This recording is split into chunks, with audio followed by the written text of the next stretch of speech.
Hi everyone, I'm Natalia. Welcome to my channel. This is going to be a long chat, so indulge me.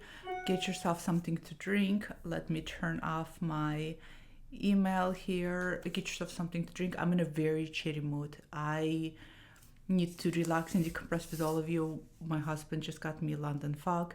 I've been really craving it, and boy, do I need all this milk for my throat. I'm feeling really exhausted. I've been recording today since early morning a lot of video content for my transgender community because I'm opening up a membership services called Circle of Trans Womanhood in less than 2 weeks. So I'm preparing a lot of workshops, and I'm just I'm going to take a really nice hot bath after this. You're probably wondering why I'm making another content if I'm exhausted. It's because I find talking about tarot and talking about tarot and witchcraft and spirituality and metaphysics incredibly relaxing for me. It distresses me. This is when you see me make the most content, when I find it as an outlet to relax, to sit down with all of you, to step into conversation. This is also when you see me making most content, when I have something also to share with all of you. So join me in this nice long Saturday chat. I want to talk today about recognizing when a deity, a goddess, is knocking on your door, how I recognize that, my experiences lately, and also primarily my experience lately with Hecate, because she is my, and always has been my primary one, and I'll talk more about it. And I talked about her before in other videos. And also share with all of you how I recognize things that have happened to me recently, and some additional new oracle decks, new Hecate specific oracle decks, and also tarot decks that I use when I work with her. So yeah, let's I wonder if I can actually sip it, because I asked David to get me extra hot, so by the time he gets back home it's nice and hot. That is wonderful. That milk I needed for my throat. So I just got back from Portland on Monday. I had to travel to Vancouver, Washington specifically, to take care of my mom, because she had a cornea and cataract surgery in her eye. And so when I traveled to her, and I was there for 2 weeks taking care of her, I forgotten, and oh my fucking Lord, I forgotten that I bought her, I think sometime last year, and I had her shipped to my mom's house, because back then David and I were looking for houses in Portland, and I had her shipped to my mom's house. And she's huge, she's super heavy. And I left her at my mom's house because I just did not know how to bring her back. I did not know how to pass her through the airport security. And I thought, well, if I'm gonna buy a house in Portland, I will just come back and she will wait for me. This is the best, the most I have 2 other Hecate statues on my altar, and maybe I'll show you a little bit later in the video. This is one of my beloved possessions ever. This is called Witch's Mother by Christopher Orofallo. Christopher Orofallo, you may know him as a writer, co-author to a book, I think it's Bessam Stag, and it's kind of like an introductory book into traditional craft. It's really good. It's introductory, but it's very, very good. And he also crafts statues, and he crafted this amazing witch's mother. And according to his description, this is dark feminine, dark mother. It's a culmination of the dark feminine goddesses. As you can see, she reflects Lilith with her demonic legs. She's holding keys like Hecate. She has a snake around. She has a torch also like Hecate. She has a broom. There's a dog at her feet. She's sitting on cauldron for, I could never pronounce that goddess, Caradwell. And she has multiple arms like Kali. So she's really embodiment of Ishtar, really like all of these dark feminine goddesses. She is the dark feminine energy. So when I came back to my mom's and I saw her, I was like, oh gosh, I miss you. I miss you. I miss you. And I could feel her energy, her vibe. She'd been calling me. Finally, I found a way to fly back with her. I just basically shrink wrapped her and told David that if she won't pass security, I have space in my luggage, then we can turn luggage in. Of course, they had to open her up. You should have seen the guy's face when he opened her up, tried to look all nonchalant. Then they had to look at the x-ray, then they had to call supervisor, then they had to find out what's inside here, whether it's sand or... Anyways, long story short, she made it and she's here. I will put link below where I got her. It's Sacred Source. This is cast, resin cast, very heavy, but it's a resin cast. It's not bronze. You can buy the bronze one from Christopher for, I think it's like $3,000. I'm not buying one for $3,000. But this one was, I think it's $200. I'll put the link below if you're interested. Christopher also made amazing statue of the witch's horn god that is currently sold out. I don't know if it's ever going to be back in, but this one is amazing. So I'm starting off with showing you her because that is the energy that has been sitting so strongly and reverberating through my bones in the past couple of months. I don't know what's going on with me.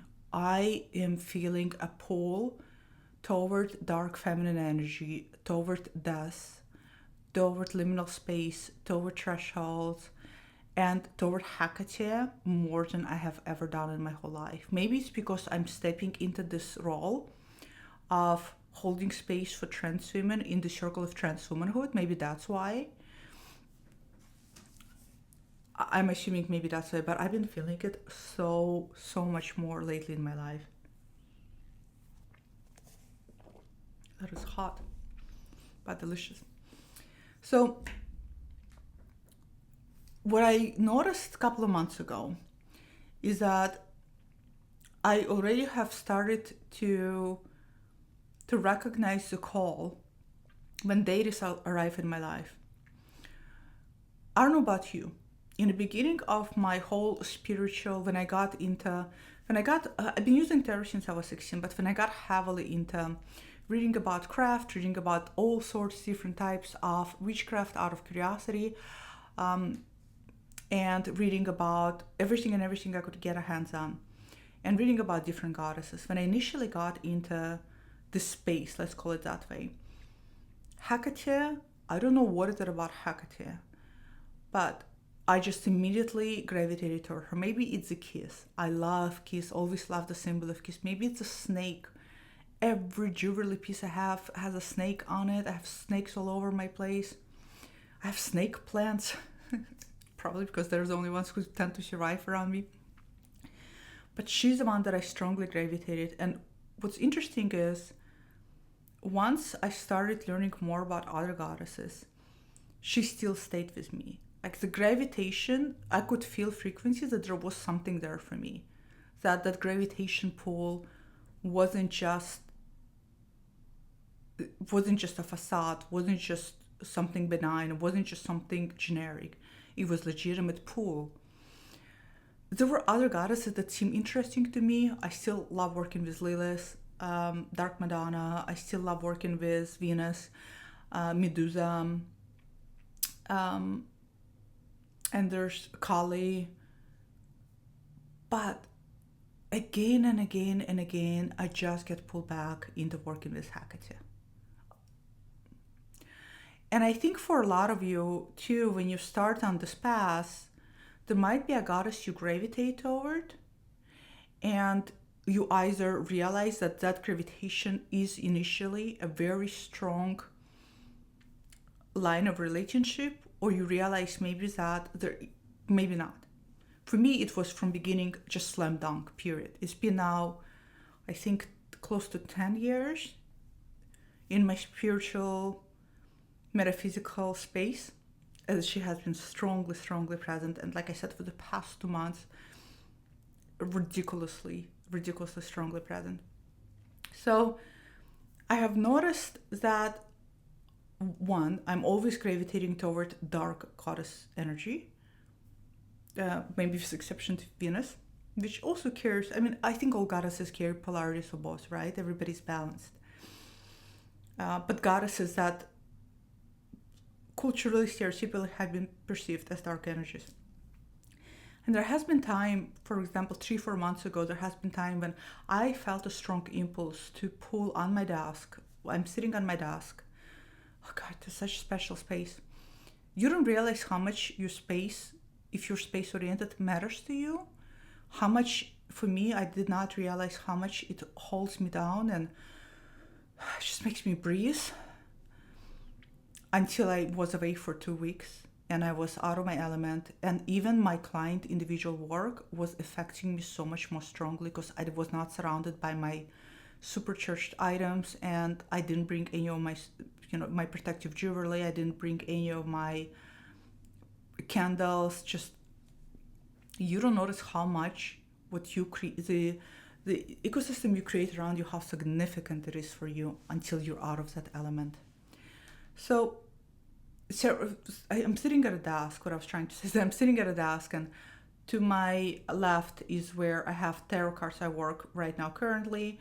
This is where I also keep a statue, candles, and then here I have my perfumes and my lipsticks, because I apply lipstick at my desk and then touch up during work. So a few months ago, I had a very strong pull to pull Lilith, statue of Lilith, Medusa, and Hecate and Venus to surround me. Like I needed their energy. And maybe that's because that's when the sisterhood of womanhood, of trans womanhood, was still brewing, and so I just needed that feminine energy. But you recognize, I started to recognize this when the goddess calls you, because it's very similar to tarot cards. If you work with a lot of tarot decks, you will notice that certain months, at certain time periods, you don't know why, but you are just inclined and drawn to bring into your sphere of work particular decks. Maybe they are particular theme decks or color decks or particular energy field decks. So the reason why you feel that way, I believe, is because it's a pattern frequencies that a part of you that needs that recognizes that you need in this current time. Same thing if you working with goddesses and during particular months you notice yourself gravitate toward maybe creating an altar for one goddess specifically and just focusing on her, that is also very telling. That's how I usually recognize a call, that they're calling me. I feel inclined to do something. And so I was inclined to put all of them there. And then when that month passed, I had a very strong pull toward just having Hecate there. And so I just had Hecate there for a long time. Another thing I notice is when there is especially a strong pull, especially by a particular goddess, I will start finding objects, items, or seeing things, or hearing things, or smelling things associated with her, right? Goddesses have those associations, those correspondences. And with Hecate, when I was compelled to put her statue up and just work with her, and I always work with her, every time I do a tarot reading for myself, I call on the power of my ancestors, primarily my father, my great-grandmother, and my grandfather. I have pictures of their ancestral altar right here on credenza. Let me show you. I'm going to spin my camera, so if it's going to make you a little bit nauseous, bear with me. Okay, I'm sorry. I'm going to try to do slowly, but. So this is to the left of me. See, I have this wall. And then I have, I have this wall. And then there on credenza, I have Ancestral's altar, like you can see right there. And then I have 2 statues of Hecate, a snake there, and then I have Saint Rita, that I picked up when I was traveling all the way to the end over there with the black candelabra. Saint Rita, and then I have next to Saint Rita, I love that Saint Rita, she's missing an arm. If you followed me on Instagram, back when I had Instagram, you might have seen her. I got her on my trip to Spain. I had to really bargain for her too, which was so much fun. And then I have next to her, I forgot his name, a saint. He's a saint who takes care of animals. And I got him on Etsy a long time ago when Freud was sick. And I needed that energy. So every time I do a tarot reading, I call on my ancestors and I look over at them. My father always gets a shot of vodka because he loved to drink vodka, ice cold vodka. And my other ancestors get a cigarette. And I call on Hecate. So she's always with me. I always work with her. And I just was so compelled to zone in on her. Like there's difference between you always work with her and you know she's alongside and you're calling her, and there's difference between no, we really need to talk. We really need to be in conversation. We really need to be face to face to each other. I was going on a walk. David and I would walk every single day. And you know, you hear dogs in the neighborhood. I think that's kind of a given. One of the walks I found, and look how teeny it is. A key. Do you guys see this? Tiny key I found on the ground. So I will find, specifically I'll find keys. Another day I found another key. I didn't pick it up because it was a key to a vehicle. So I thought that whoever lost it may want to come back and look, thinking they lost it at that location. So I didn't want to, key to a vehicle, you don't pick it up. But I will find keys. Specifically, I will see keys on the ground. I will see keys left somewhere. I will find keys. So for me, more than maybe hearing a dog's bark, because again, I live in a neighborhood where there are a lot of dogs. That's just kind of a given. Something you just dismiss as coincidental. And then there's things like this which you pay attention to. So she has been so significant to me lately. And this is how I recognize her call to me. And recently also this call toward death, and I associate her with death. I associate her with not necessarily literal physical death, but more with being in that space of unknown, being in that transitional space. When I was traveling in Portland, I was, as I mentioned earlier, you don't recognize how much you miss your own space, how much it's significant to you until you are in a different space. And being there for 2 weeks, we were there for 1 week, and 1 week we traveled to Seattle to be with my sister and my nieces, nephews. I was so drained. I could really feel myself withering away. In Los Angeles here, I work from home. All of my work is from home. So I'm very intentional with my work, and I'm very intentional how I show up for my individual, especially one-on-one client work, where clients pay me top dollar for my services. I treat it with as much integrity as I can, meaning I make sure I am taking care of myself. I make sure that, and what I mean by taking care of myself, I make sure that, like, if I want a glass of wine or drink, which chances are will give me a migraine at my age, I will make a conscious effort to drink on a day when the next day I don't have to work. That's what I mean. So I try to really intentionally show up. And when I have client work day, which I work about 4 to 5 days a week, with each client, I really show up. Like, I disconnect. I put my cell phone away. Like, I really disconnect so I'm fully present for them. And let me tell you, when a psychologist or a therapist is able to do that, that takes so much energy. It's the current that you're opening up between yourself and them. Anybody who is doing one-on-one work, intensive one-on-one work, knows it is so incredibly gifting and beautiful and so incredibly exhausting. it will drain it for me, who is a Scorpio and who is very introverted. Well, I'm not that introverted, but I'm more and more hermit-like, and who doesn't get energized by being around other people. It can be so much. I'm very lucky because I have Taurus moon, so I'm very anchored and I'm very steady. And so any emotions coming at me, I can contain and hold for my clients.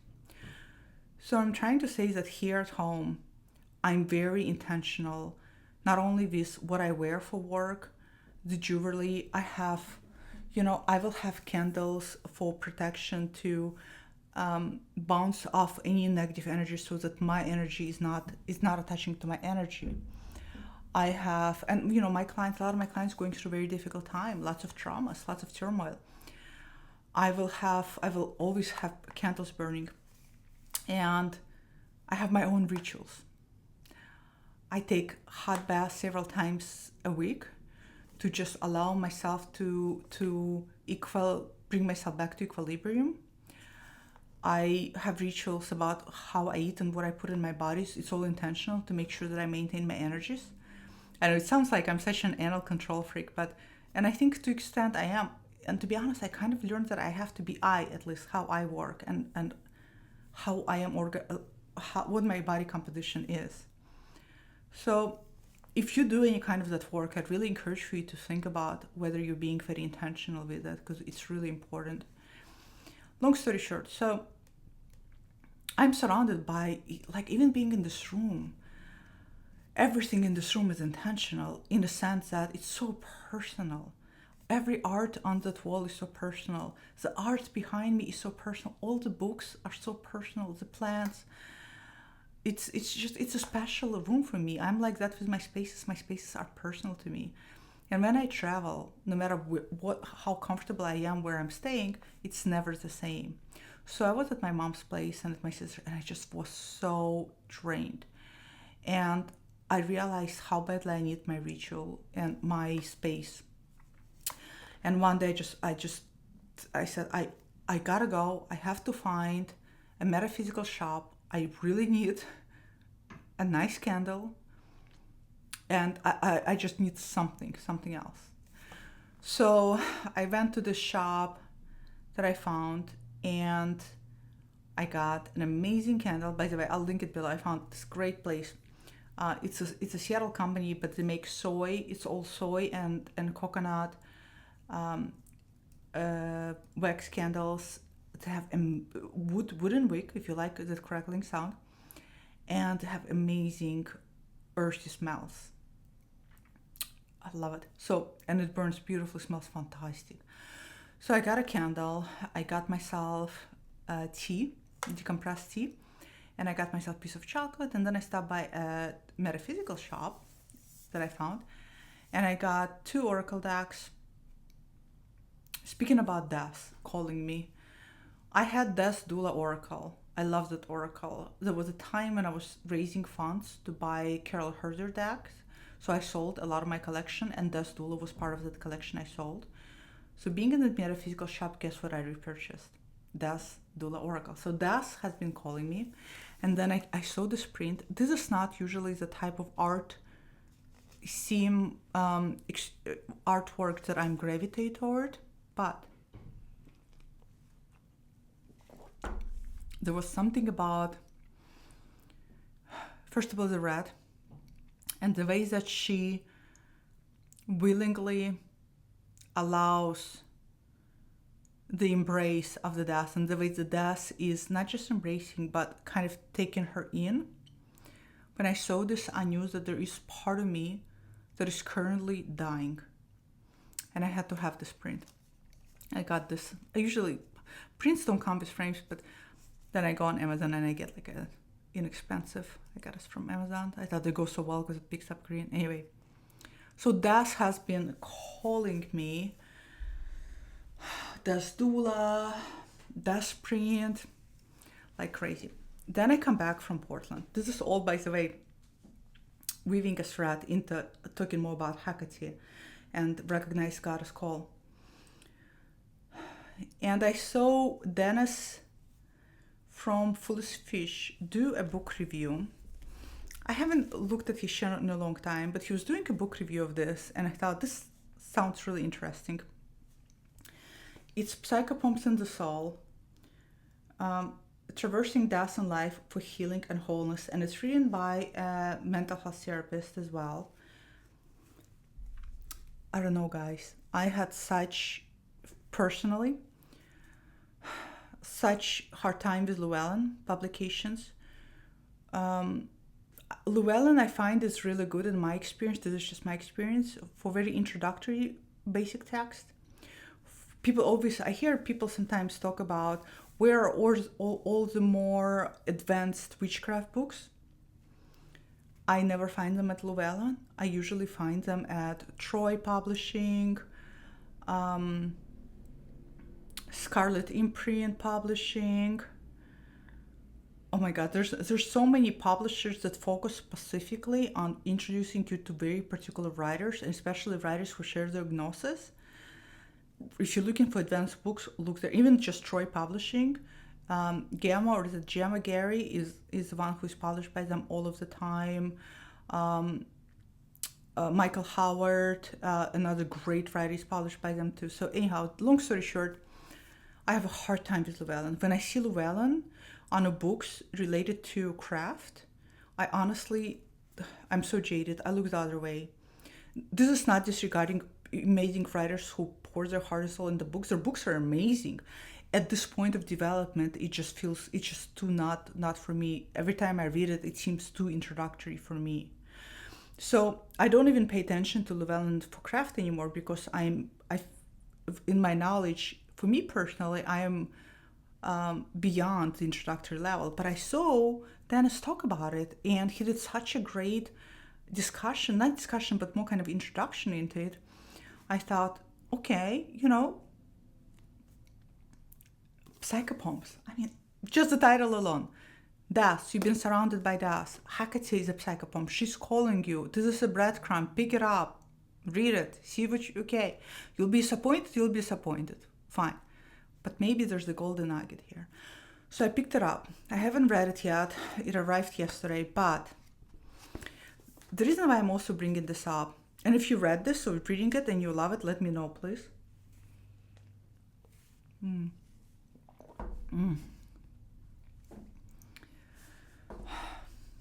Did you see my face? Was it like an orgasm nirvana face? I remember when I took Jack Rail's Hecate class, which is amazing, Hell Hecate class. And I will never forget what struck me when he was talking about, it was more like, not in the class, but when he was trying to market the class on Facebook and he talked about it, there was a part in there where he said that people who are called to work with Hecate, and you might have heard me say this on this channel, people who are called to work with Hecate are oftentimes people who are in position in their life where they do something for a living, which is akin to being a psychopomp. Psychopomp means guide who guides, soul guide, right? One who guides the soul through spaces, liminal spaces, death, underworld. And Jack, I remember he said, I always find people who are hospice workers, people who are death doulas, people who are some kind of therapist, surgeons. In other words, people who are doing already life work that is a threshold. They're on threshold between now and some other space for other human beings, and they shepherd them, they guide them through the threshold, are drawn to work with Hecate. And they're drawn to work with her because in a way they embody Hecate on this earth. I want to be very clear, that does not mean we are Hecate on this earth, but we embody that essence, that energy, right? That responsibility of being somebody who takes people through a threshold. And that stuck with me because I thought, my goodness, I'm not only a psychologist, but what I do is I am meeting people at crossroads. I am meeting people at that liminal space in their life between their old selves in regards to the assigned gender and between the space they're stepping into. And I am that guide who helps them get through the threshold, who helps them get through that space and embody who they really, truly, authentically are. So I remember that very vividly. So I get this book, and David and I, yesterday, we went out for dinner, and I grabbed it with me because when I get a book, I'm so dorky, I just want to read it. So I get this book, and I'm skimming through this, and I'm remembering what Jack Grail said. And then I'm looking in this book where it's very fascinating, actually. I can't wait to read this book. I think it's actually going to be really good. After all the bitching about Llewellyn, here we go. She does such an amazing job. She breaks down throughout the history and throughout the cultures who were perceived to take the role. And the roles are further broken down into individuals who are visitors, who are guiders, individuals who are, well, let me show you. Let me tell you, since we are talking about it.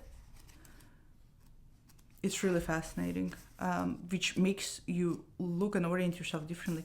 So individuals who, in a category of visitor through the liminal space, passage guides, gatherers, rescuers, harbingers, individuals who are threshold keepers, that's Hecate, passage guides, did I mention that already? So I was looking at this book and I thought, well, I already knew that Hecate was a threshold guide.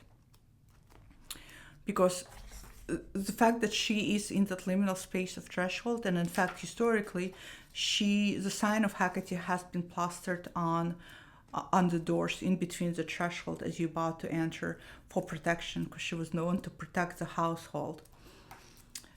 And I never heard of her as a threshold guide before I took Jack Rail class, because I feel that today we are very inundated with the idea, at least I was, when I went on YouTube learning about Hecate in the beginning, and why I was drawn to her, is this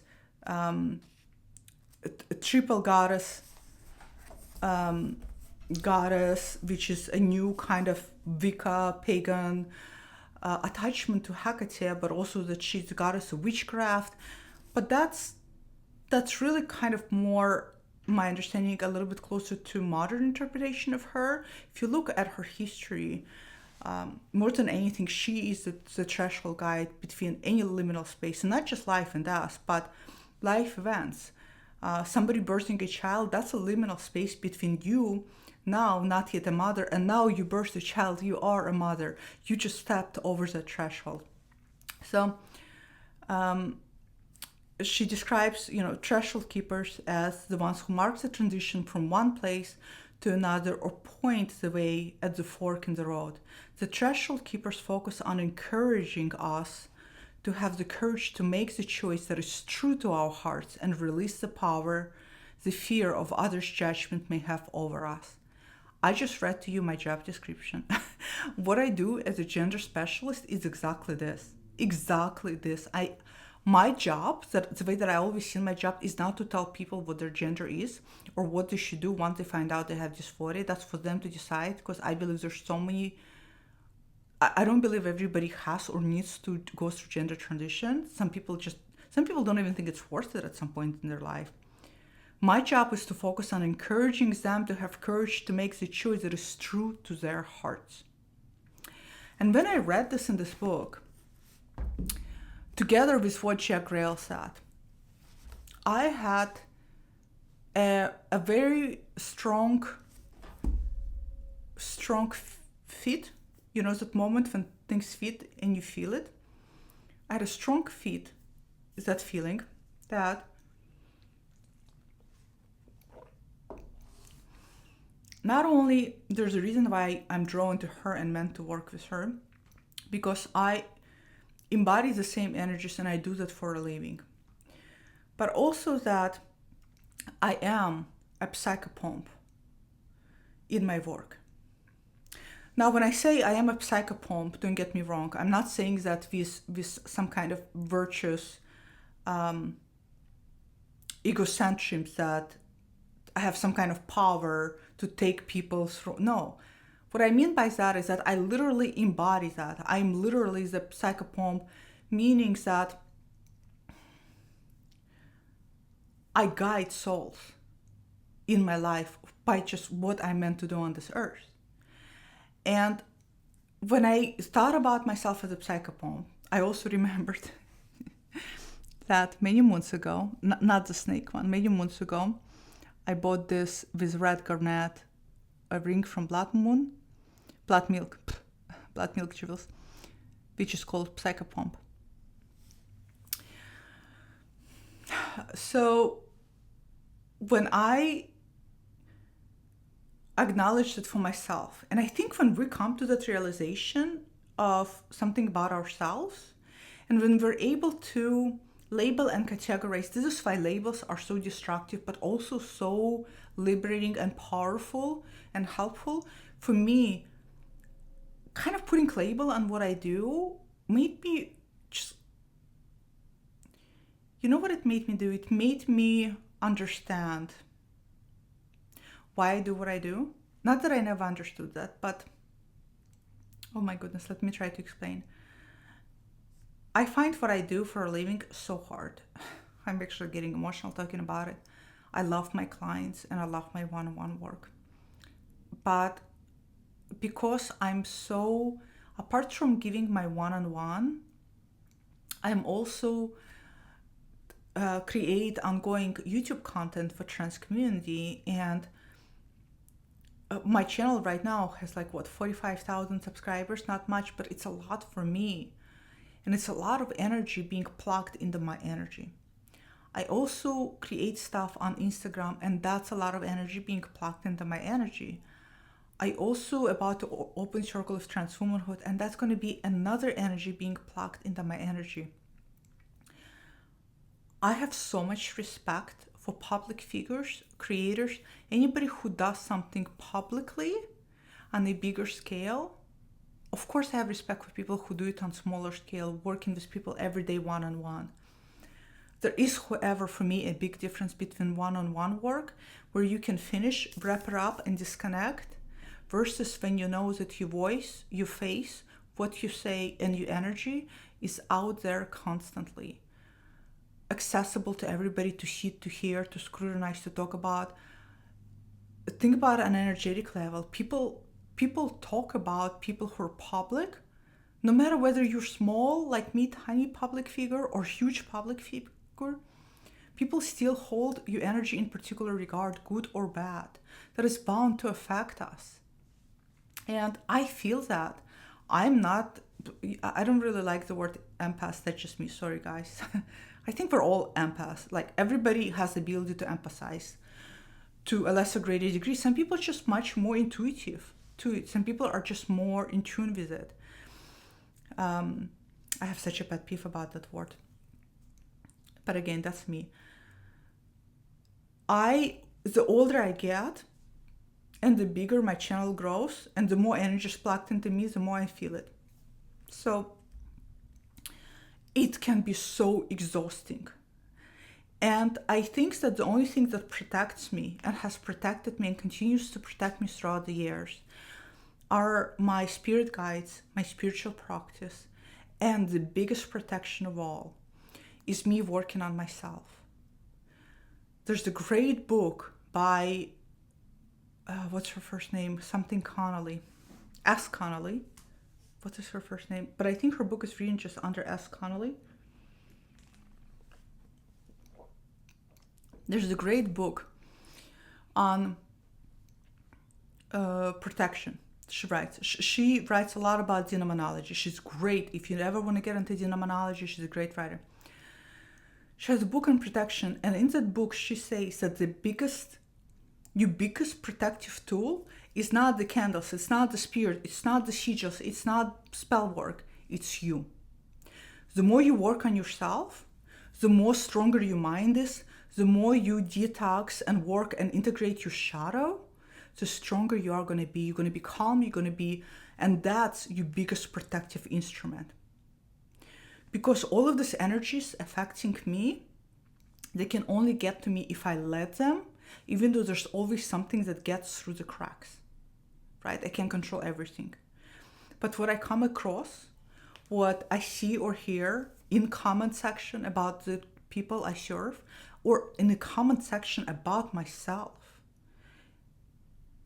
I had people write some horrific things about what I do for a living. Like saying, it's just like threatening things. When you see that, you cannot unsee. But when you work on yourself, you can take a deep breath and you can recognize that these are wounded, powerless people who are writing that, and it has nothing to do with you. And that is the strongest protection. But that's exhausting work. So I'm just so tired right now.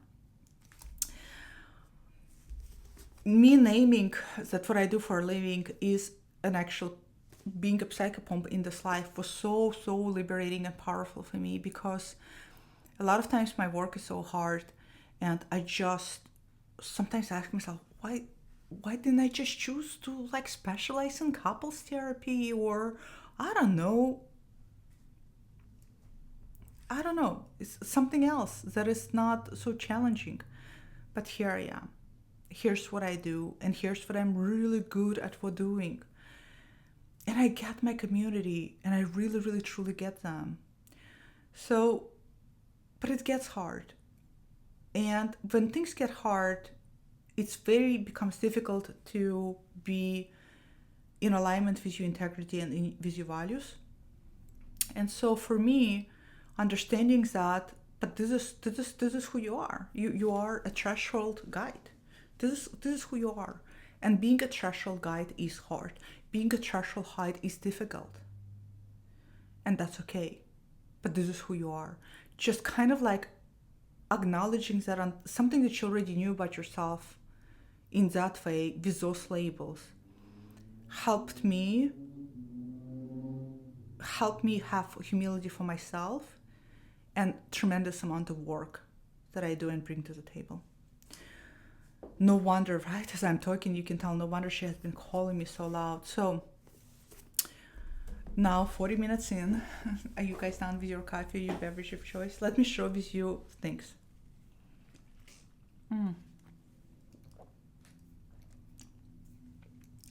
So good. Okay, now is the fun part we get to share. I also bought a while back a candle from October Occult.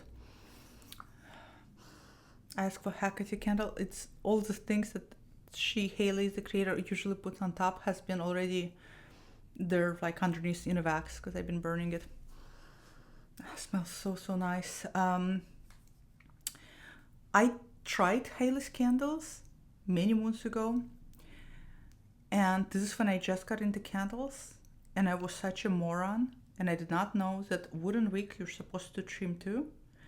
And one of my candles just went insanely ablaze.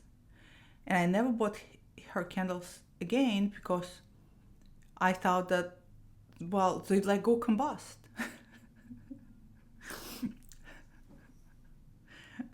Things you don't know, the ignorance you project.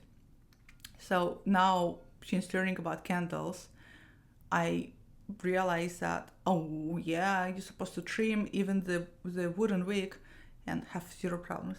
Smells amazing. So good. Okay, so let me show you decks. Some of them you've seen, because I do have another video on this channel talking about Hecate and working with Hecate, so some will be repeat offenders. But there are two oracle decks that I think none of you have ever seen. If you've seen any of these two oracles, let me know. I would be so surprised, because I feel like oracles that solely focus on Hecate are so hard to come across. They're seldom available. And when I work with Hecate, I usually I only have one tarot deck here that I kind of link to her, but I usually just work with any tarot deck that I call to, and I primarily rely on oracles. Especially, I have oracles now. I have four only Hecate oracles that are just about Hecate. And for me, the oracles are more powerful because I feel like I'm stepping more into conversational line with her, because tarot is a structure that is more sipped in archetypal energy. Oracles are, in this case, the Hecate oracles I have seem specific to her. So they're sipped in her epithets and they're sipped in her attributes. And so for me, it's more powerful because it's very clear, direct dialogue with her. So let's start with Oracle. The first one you all know. Oracle of Hecatean Path, Llewellyn. I love this oracle. This is, as I did a video about this oracle, it's a great way to learn her many aspects, because the creators cover tremendous amount of aspects. It's probably the first Llewellyn oracle I see where it's, I think, 60 or 50 cards. Usually they don't do that many cards. I love this oracle. I even fallen in love with the artwork of this oracle deck. My only personal challenge with this oracle is that I really want a more detailed guidebook. Hecate is so rich. She has so much richness to offer, and I know that the creator is working on a more detailed guidebook, and that's what I'm waiting for. But I love this one. It's very good clarifier. And this is what I use it for. I use it to clarify, or I use it to give me guidance. This is one I'm sure a lot of you are very familiar with.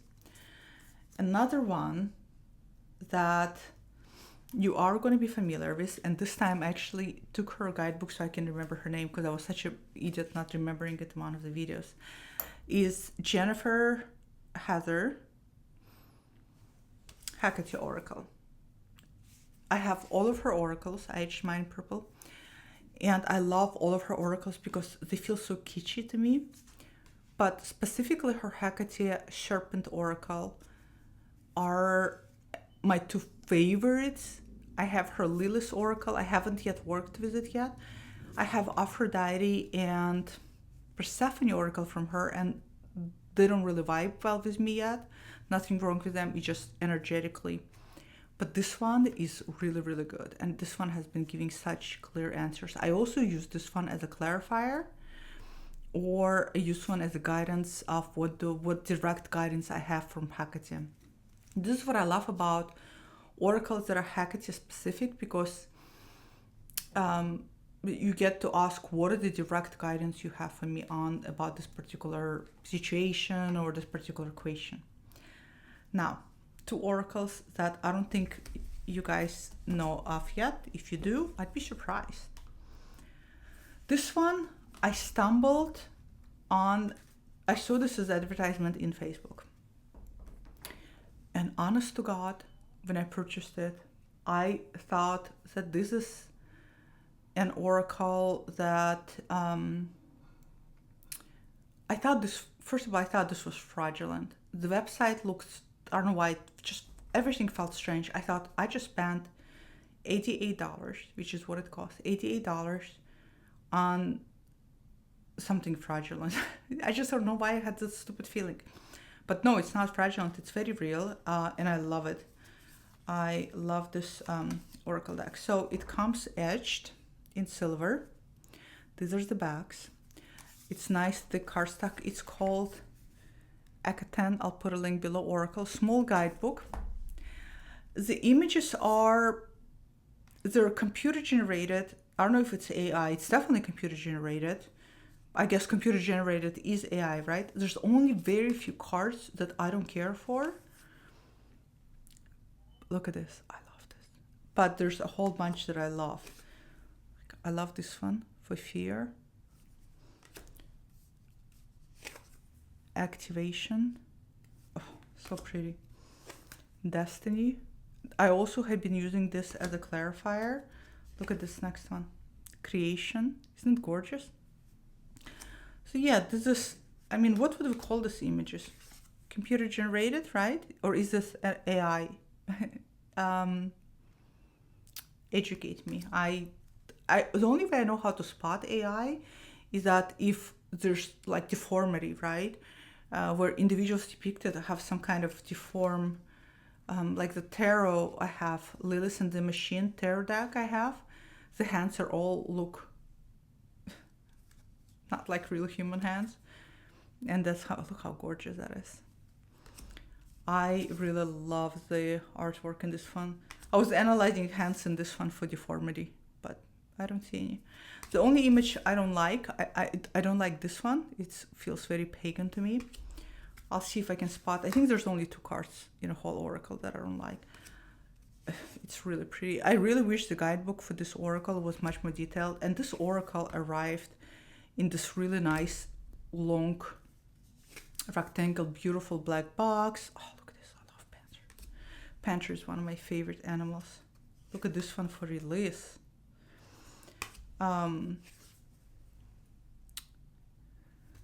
Nice. It's very nice. I'll put a link below. It's $88. It's limited edition run. It's not cheap, but you know what?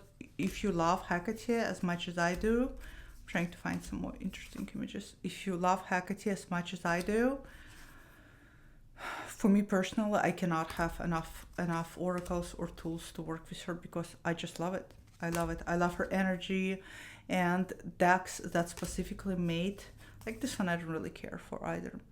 Decks that are specifically made for her. I'm all game. I know that there is, I think there's a Hecate. Look at this one shifting. I got her recently. There is a deck. Oh, I love this one. Truth. You see how she stands behind the threshold? Not threshold, the keyhole. I think there is a Hecate specific. I love this card. I feel like I have never seen this card before in a deck. Do you ever get that feeling you have the deck, you work with this, but Honor the Goddess has coming up a lot for me. So this is Hecate. I'll list it below. What I was going to say is there is a Hecate tarot out there. Artwork I don't really care for. For me, Hecate specific tarot decks are kind of feel like a standard tarot deck with just Hecate theme. Or Hecate imagery, and it's just not that exciting for me. The next oracle. Okay, maybe you know about the one that I just showed you, but I guarantee you probably don't know about this one. I'd be surprised if you do. This one is by Asanas Mason. If you are into draconian magic, you will know that she has written a lot about Luciferian magic and draconian magic. She's a fantastic writer. If you want to get into her books, she's very, very clear, to the point writer.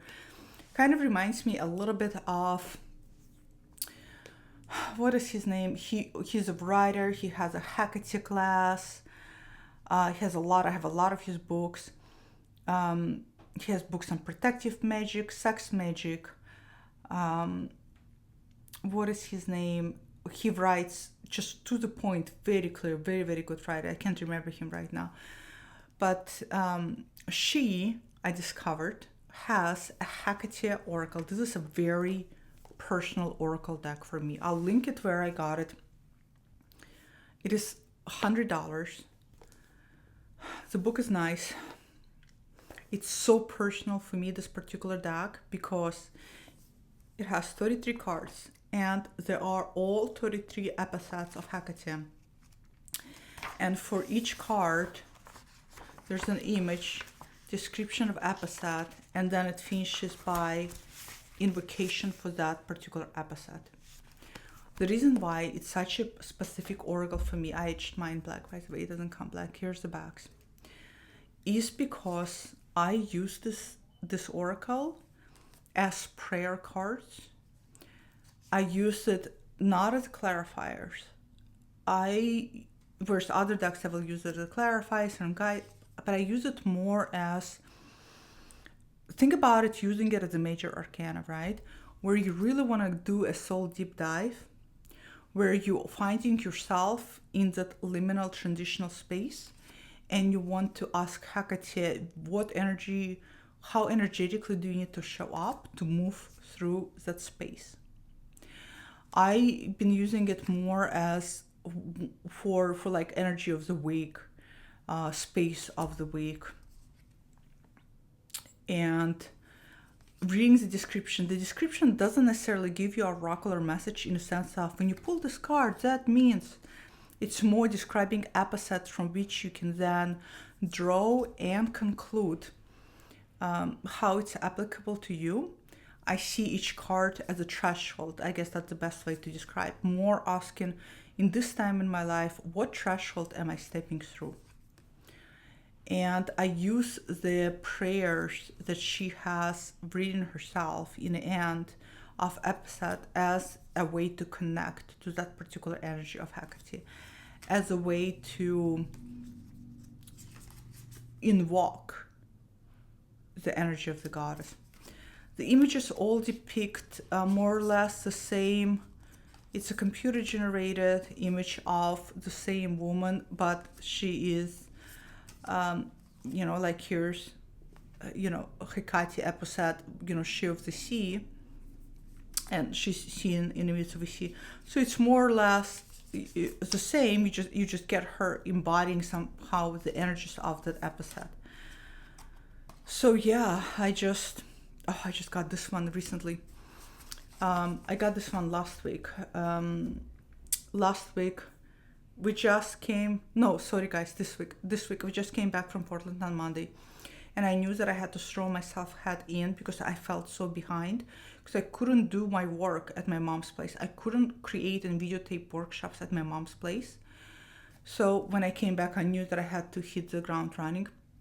And so I asked her for the guidance, and I got this one, which is episode Moon, and talks about moon phases. It helps me connect.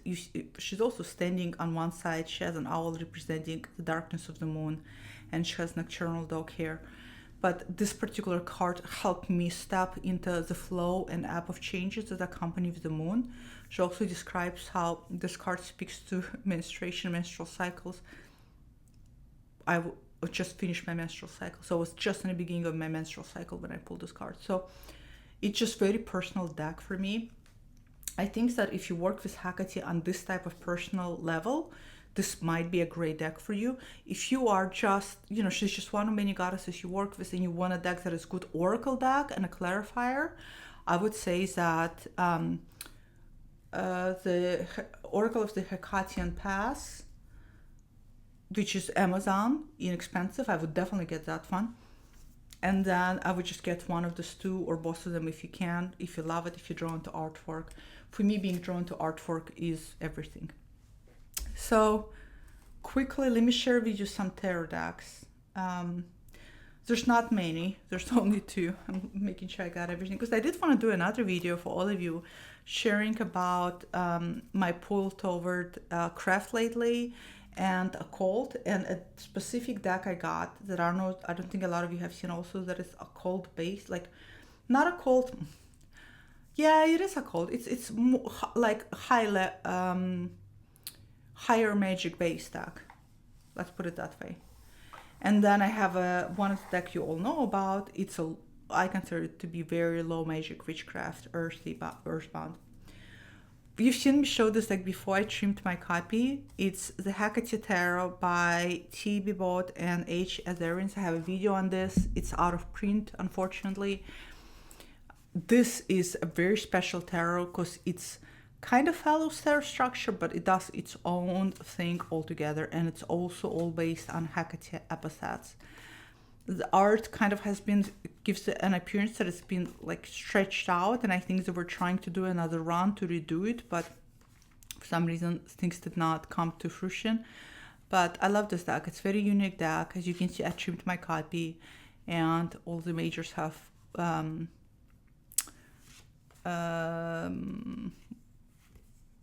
Roman numerals. I should probably go over it with a better Sharpie, because I think this is like a color pen, so that if I ever lose titles, I'm screwed, because I won't even remember which image is which. But anyhow, this is another deck that is unfortunately, oh shoot, I just realized the only two decks I'm going to show you are both out of print. Sorry guys, but you might have these decks. So, but I know it is frustrating when somebody shows you decks and it's out of print. This is the only other deck I really associate with Hecate energy, Tarot of the Crown by Ellen Lorenzo Prince. And the reason why is because it just feels very, very, very Threshold Guardian. And also because there is literally Hecate here for, what card is she here for? Is she here for Hanged Man? Or is she here for Hierophant? I don't remember. Because I don't really work with this deck that frequently. I have to be pulled to work with it. It's also the deck that I get pulled to when I want to connect to, when I'm drawn or called to connect more deeper with the witchcraft. This deck is just full of images like this, which is very Hecatean to me. But let me show you that Threshold one. Here we go. Oh, it's Lover's card, Crossroads. Here we go. Hecate at the Crossroads. It's a very special deck to me. I will never part with this deck, even if I'm trying to raise funds for another deck. It's just very personal. It has a very personal spot for me. It's a very visual deck. It's a very powerful deck. And I consider this to be a Hecate deck. It just, for me, holds that energy. For me, it's somehow, I just feel her in this deck. But other than that, you know, I truly just use any tarot deck and I just lean on Hecate specific oracle cards and work from that perspective. And she has been really, really calling me. Like really, really calling me. And it's really interesting to follow her and to see where she leads me. And at this point, I have such trusting relationship with her. So it will be really, really interesting how she guides me through this threshold of my next chapter in my life, this next work that I am meant to do, and help me guide all these other trans women through the threshold. Yeah, an hour in. Hope you enjoy this. I really enjoyed this. I really needed just to talk about this stuff. Talk about tarot and Hecate. It allows my head to get away from my work and just decompresses me so much. So this has been super, super relaxing. This has been super, super relaxing. And I still want to do another video on witchcraft deck and the importance of perfumes in my life lately, and occult decks all in one video. So maybe I'll make it later today or tomorrow. But anyways, I hope you all have a wonderful Sunday, and I'll see you next time. I need you all, and yeah, we'll go from there. Bye.